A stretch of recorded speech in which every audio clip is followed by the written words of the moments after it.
Alright, so let's now start Google Display Ads. And display ads क्या होते हैं, display ads कैसे run किए जाते हैं, टारगेटिंग कैसे आप करते हैं, कैसे आप लाखों वेबसाइट्स पे अपने बिजनेस या किसी भी सर्विसेज का एड रन कर सकते हो बहुत ही सस्ते फॉर्मेट में, बहुत ही इनएक्सपेंसिव एड्स होते हैं ये। सो ये हम सीखेंगे कि कैसे आप इनको रन कर सकते हैं एक प्रोफेशनल की तरह। So let me first of all tell you कि गूगल डिस्प्ले एड्स होते क्या है। आप कभी भी कोई वेबसाइट जब रीड कर रहे होते हो तो आप वहां पे मे बी इमेज के फॉर्म में जो एड्स आप देखते हो उनको डिस्प्ले एड्स बोलते हैं। बेसिकली गूगल सर्च इंजन को छोड़ के या किसी भी सर्च इंजन को छोड़ के जो भी दूसरे टाइप की वेबसाइट्स पे आप ऐड देखते हो वो सब गूगल डिस्प्ले एड से ही रन होते हैं। बेसिकली ये डिस्प्ले नेटवर्क का पार्ट है। And let me also tell you one more thing that Google के पास दुनिया की सबसे बड़ी एड इन्वेंट्री है। 95% of the world's website, almost 95% of the website world की सबने गूगल डिस्प्ले नेटवर्क में पार्टिसिपेट किया हुआ है। ये जो आपने शायद सुना होगा गूगल एडसेंस एक प्लेटफॉर्म होता है लाइक इंटरनेट के ऊपर। सो एडसेंस गूगल का ही पार्ट है जिसमें अगर आपके पास कोई भी वेबसाइट है तो आप वहां जाके अपना आपकी वेबसाइट को आप सबमिट कर सकते हैं और अगर गूगल को लगता है कि ये वेबसाइट की एलिजिबिलिटीज पूरी हैं तो गूगल बेसिकली उस वेबसाइट पे ऐड चलाना स्टार्ट कर देता है। तो इसी तरीके से जो दूसरे ब्लॉगर्स होते हैं, न्यूज़ साइट होती हैं, एड्स वाली जो एजेंसीज होती हैं, उनका अगर कोई वेबसाइट होती है जहां ट्रैफिक अच्छा है तो वो लोग पार्टिसिपेट कर लेते हैं गूगल एडसेंस नेटवर्क में, जिसके थ्रू वो गूगल डिस्प्ले नेटवर्क का एक पार्ट बन जाते हैं। अब ऐसी बहुत सारी वेबसाइट्स हैं आपके पास में जहां आप एड रन कर सकते हो इमेज के फॉर्म में, और जैसे मैंने बताया कि ये बहुत सस्ते एड्स भी होते हैं कंपैरेटिवली सर्च इंजन वाले एड से। ऑलमोस्ट 1/10 इसकी कॉस्ट रह जाती है।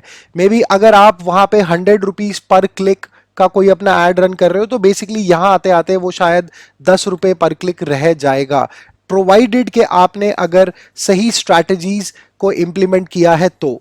सो लेट्स नाउ अंडरस्टैंड कि गूगल डिस्प्ले नेटवर्क में हमारे पास किस किस टाइप के एड्स होते हैं। बेसिकली जैसे आपने शायद सर्च में भी हमने इसकी बात करी थी कि यहाँ एक रेस्पॉन्सिव एड फॉर्मेट होता है।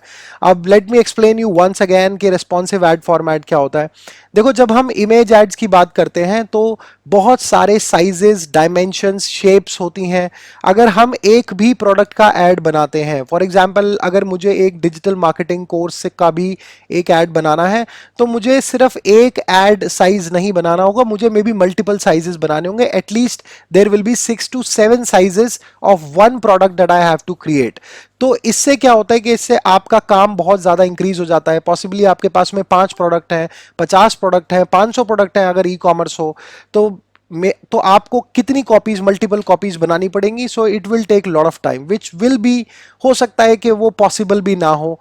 तो इसके रहते हुए गूगल ने क्या किया, गूगल ने एक ऐसा प्लेटफॉर्म क्रिएट कर दिया है आप लोगों के लिए जहां गूगल आपसे बोलता है कि आप मुझे सिर्फ एक अपनी अच्छी सी HD इमेज दें जिसका साइज 1200 बाय 768 से ऊपर होना चाहिए, और इसके ऊपर आप कोई भी साइज दे सकते हैं। आप अपनी हेडलाइंस मुझे बताओ, आप अपना डिस्क्रिप्शन मुझे बताओ, और गूगल क्या करता है, आपके ये जो एड एसेट्स आपने गूगल को दिए हैं वो उससे ऑटोमेटिकली एक ऐड क्रिएट करके जो भी टाइप की वेबसाइट पे वो आपका ऐड दिखाता है, जिस भी साइज में वो फिट करना चाहता है, वो ऑटोमेटिक ऐड क्रिएट करके वहां पे प्लेस कर देता है। तो इनको रेस्पॉन्सिव एड्स बोलते हैं बेसिकली। अब रेस्पॉन्सिव एड्स के एग्जांपल कुछ ये भी हैं, जैसे आपको आपकी स्क्रीन पे अभी दिख रहा है। ये बेसिकली जो आप देख रहे हो यहाँ पे 5 एड टाइप्स हैं। अब आपको यहाँ पे स्क्रीन साइज तो सेम दिख रहा है, मतलब ऐड का एक साइज तो सेम दिख रहा है, बट आप एज्यूम कर सकते हैं कि ये साइजेस अलग अलग होंगे। लेकिन आप देखो कि प्रेजेंटेशन हर कॉपी की डिफरेंट है। बेसिकली जैसे यहाँ हम देख रहे हैं तो इसका जो बैकग्राउंड है हेडलाइन का वो यहाँ पे ग्रेड हो गया है। यहाँ पे जो आपकी हेडलाइन है उसका बैकग्राउंड जो है वो वाइट है।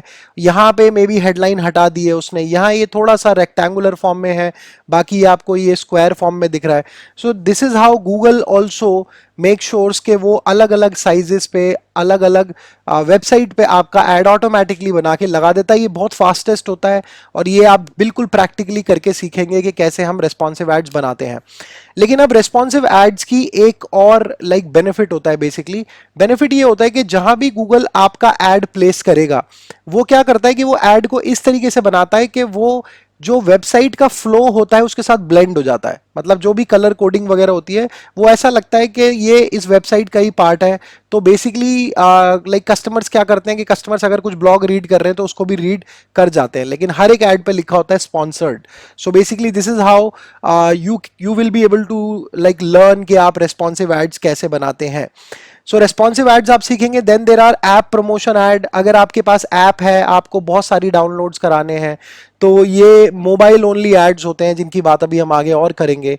सो बेसिकली जैसे आपको यहाँ एग्जांपल में दिख रहा है कि ये पूरा एक अगर मोबाइल स्क्रीन है तो ये पूरी की पूरी स्क्रीन पे होवर हो जाते हैं, and when somebody can click on install तो वो उनको गूगल प्ले स्टोर पे लेके जाएगा आपके कस्टमर्स को, जहां से वो डाउनलोड कर सकते हैं। सो आपके पास यहाँ पे ऐप प्रमोशन एड्स होते हैं, आपके पास रेगुलर इमेज एड्स भी होते हैं जिसमें आप एक रेगुलर इमेज भी दे सकते हैं अपार्ट फ्रॉम रिस्पॉन्सिव एड्स, अगर आपको रिस्पॉन्सिव एड्स नहीं रन करने हैं।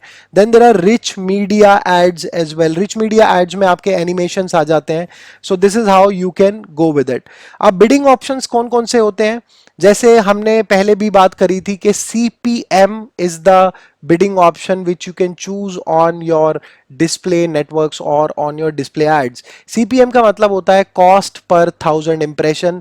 तो हम तभी अपने गूगल को हम तब पैसे देंगे जब हमारे 1000 इंप्रेशंस आ जाते हैं। इस पे हम पहले भी बात कर चुके हैं। So I am very much sure आपको VCPM CPM के बीच का डिफरेंस मालूम होगा। अगर नहीं पता है तो आप गूगल सर्च एड्स वाले सेक्शन में जाके वो वाला टॉपिक का वीडियो एक बार देख सकते हैं।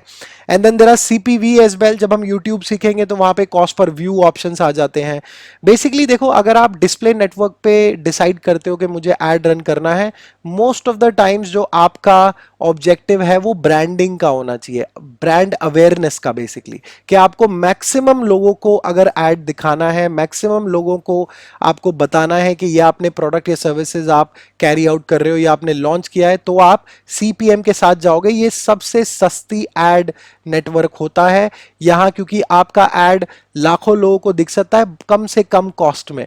लेकिन जब हम सर्च एड्स पे जाते हैं तो वो ऑब्वियसली थोड़ा सा कॉस्ट इंक्रीज हो जाता है, और थोड़ा भी नहीं हो सकता है, वो बहुत ज्यादा भी हो जाए डिपेंडिंग अपॉन द कंपटीशन।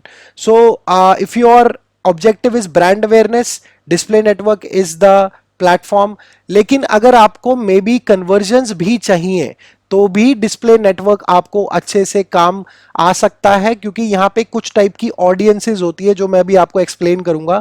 मतलब आप रिलेटेड ऑडियंस को सिलेक्ट करके उनको ऐड दिखा सकते हो, और इस टाइप की भी ऑडियंस होती है जो आपके जैसे प्रोडक्ट्स या सर्विसेज को अभी मार्केट में खरीदने के लिए ढूंढ रहे हैं। तो आप ऐसे ऑडियंस को भी आप लाइक सिलेक्ट करके उनको CPM बेसिस पे ही ऐड दिखा सकते हो।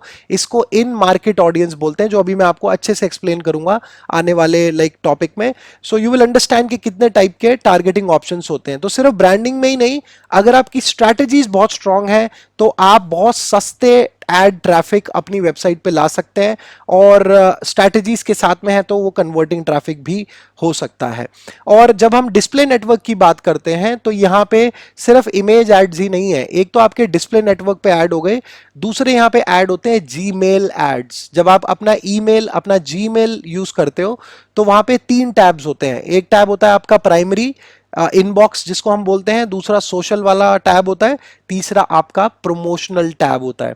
तो वहां पे प्रमोशन के अंदर में ऊपर वाले जो आप 2 ईमेल्स देखते हो वहां पे एड्स लिखा होता है, बेसिकली AD करके लिखा होता है। तो आपके जीमेल के अंदर भी आप टारगेटिंग कर सकते हो इसी लाइक फॉर्मेट से। और जीमेल भी एक बहुत अच्छा प्लेटफॉर्म है जिसके थ्रू आप अच्छे कस्टमर्स को कन्वर्ट करा सकते हो, अपने वेबसाइट के ऊपर ट्रैफिक ला सकते हो बेसिकली।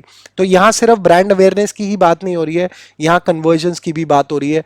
जीमेल एड्स भी होते हैं। इवन जो कुछ ऐसे टाइप के कस्टमर्स ऐसे टाइप के बिजनेस होते हैं जिनको चाहिए कि हमारे पास कॉल्स आए, मतलब लीड्स आए थ्रू फोन कॉल्स बेसिकली। तो यहाँ पे कुछ फॉर्मेट्स ऐसे भी हैं जो सिर्फ और सिर्फ डिजाइन करे गए हैं आपके मोबाइल के लिए, तो उनको कॉल ओनली एड्स भी बोलते हैं। तो एक मैंने आपको बताया कि एक रेगुलर आपका डिस्प्ले ऐड होता है, दूसरा आपका जीमेल वाला ऐड भी होता है, देन आपके कॉल ओनली एड्स होते हैं, देन आपके एप्स को डाउनलोड कराने के लिए यूनिवर्सल गूगल ऐप कैंपेन होते हैं। तो बहुत टाइप के एड फॉर्मेट हैं जो अभी हम वन बाय वन प्रैक्टिकली पूरा करके सीखेंगे। And this is how you will be learning your Google display network, and this is one of the very like best platforms which you can use. और आप strategically अगर आप इसका use करना जानते हैं तो सस्ता ट्रैफिक, कन्वर्टिंग ट्रैफिक आप अपने बिजनेस के लिए लेके आ सकते हैं।